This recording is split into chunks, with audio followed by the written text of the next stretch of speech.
Doctor मगन जैन आष्टा मध्य प्रदेश से आपके श्री चरणों में अपनी शंका रख रहे हैं। हे गुरुदेव, वृत्ति किसे कहते हैं? वृत्ति परिसंख्यान साधक साधु का स्वरूप एवं इसका फल क्या है? कृपया समाधान करें गुरुदेव। वृत्ति परिसंख्यान यह तप है। 12 प्रकार के तप में एक तप माना जाता है और इस तप को तपने वाले जो वृत्ति है, चर्या है, उसमें भोजन की संख्यान संख्यान मतलब गणना, गिनती, परि मतलब चारों तरफ से। तो पूर्ण रूप से जो संख्याएं गिनती गिनी जाती हैं उसे परिसंख्यान कहते हैं। चर्या को जाते समय साधु जो है अनेक प्रकार की संख्याएं गणनाएं लेता है कि 4 लोग से पड़गना है, चौथी गली में जाना है, या 4 प्रकार के आहार में कितना प्रकार का भोजन ग्रहण करना है, अनाज कितने लेना है, एक बार दिखाएगा वही लेना है या 2 बार में लेना है। इस प्रकार से जो भी उसके मन में, साधक के मन में ये परिणाम आ गया है, उसको वह संकल्प लेकर के निकलता है, उसे वृत्ति परिसंख्यान कहते हैं। और वृत्ति परिसंख्यान का फल क्या है? फल यह है कि वह अपने अंदर जो आसक्ति है उसको तोड़ना चाहता है, आसक्ति को छोड़ना चाहता है। वो अनासक्त होने के लिए यह वृत्ति परिसंख्यान लेता है। और अनासक्त का फल यह है कि उसकी कर्म की निजरा होती है, क्योंकि तप है ना, तो तप से तो कर्म की निजरा होना है। तो आत्मा में जो इच्छाएं हैं उन इच्छाओं को समन करने के लिए वृत्ति परिसंख्यान व्रत लिया जाता है।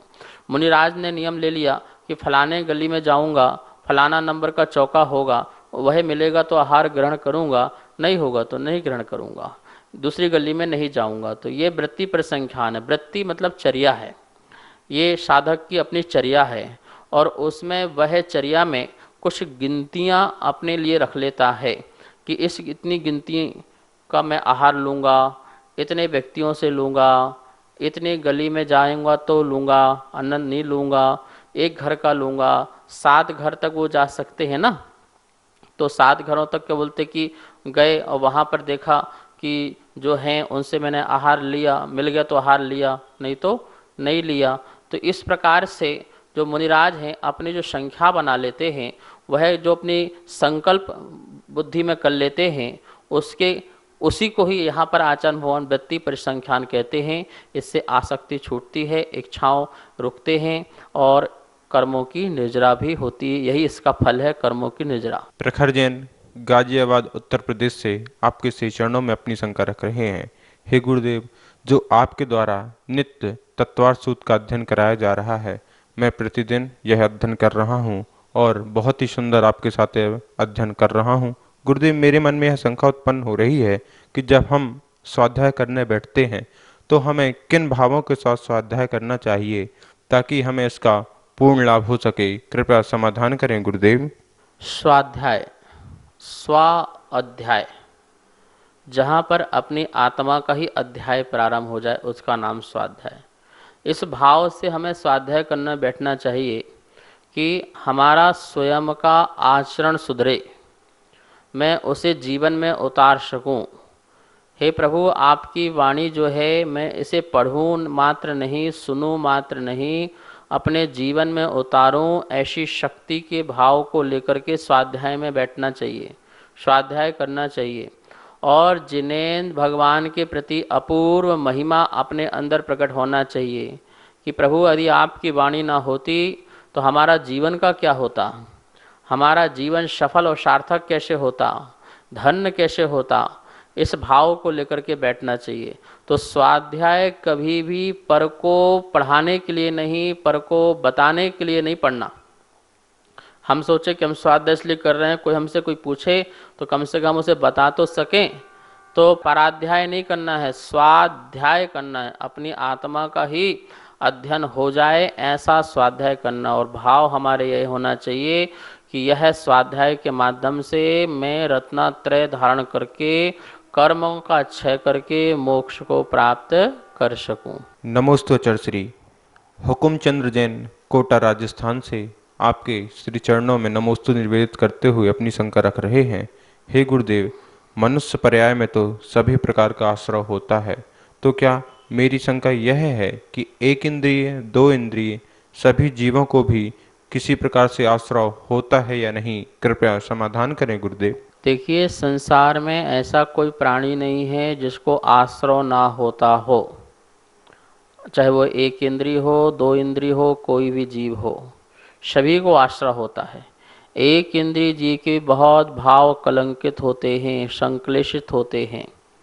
महानुभाव, एक इंद्रिय का उसको कितना दुख होता है अन्य इंद्रिय संबंधी ज्ञान न होने के कारण, तो उसको भी बहुत दुख होता है, बहुत कष्ट होता है, बहुत जो है संक्लेश परिणाम होते हैं।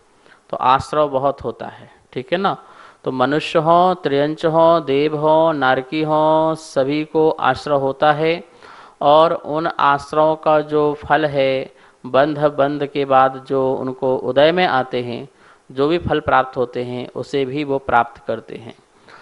सांप्रायिक आश्रय और ईर्यापथ आश्रय, दो प्रकार का आश्रय होता है। कषाय सहित आश्रय और मात्र योग के माध्यम से होने वाला आश्रय, वो भी एक आश्रय है।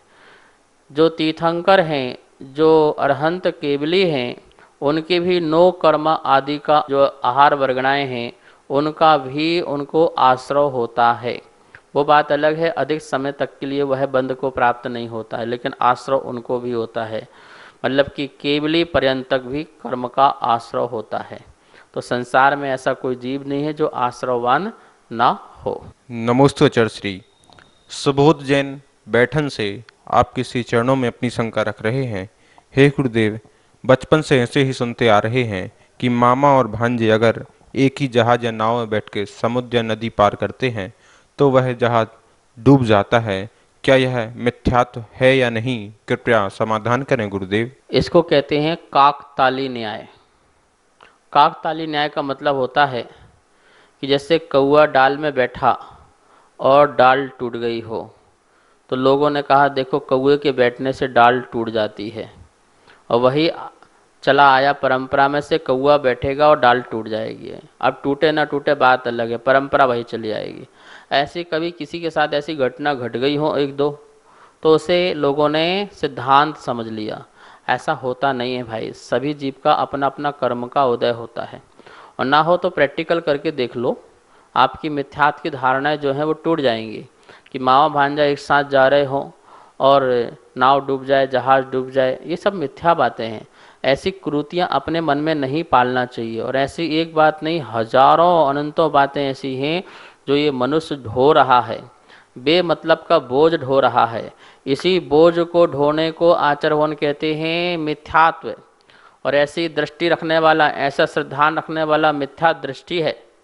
सम्यक दृष्टि इन बोझों से परा हो जाता है और प्रसन्न हो जाता है, वो इन सब बातों को स्वीकार नहीं करता है। तो जितनी भी मिथ्याएं धारणाएं हैं, इन सब मिथ्या धारणाओं को छोड़ो, सम्यक के मार्ग में लगो और अपना जो है मोक्ष मार्ग प्रशस्त करो। जीवन में के पढ़ाव में ऐसे बहुत व्यक्ति आपको मिलेंगे जो मिथ्या मिथ्या बातें करके आपको संसार में भटकाते रहेंगे।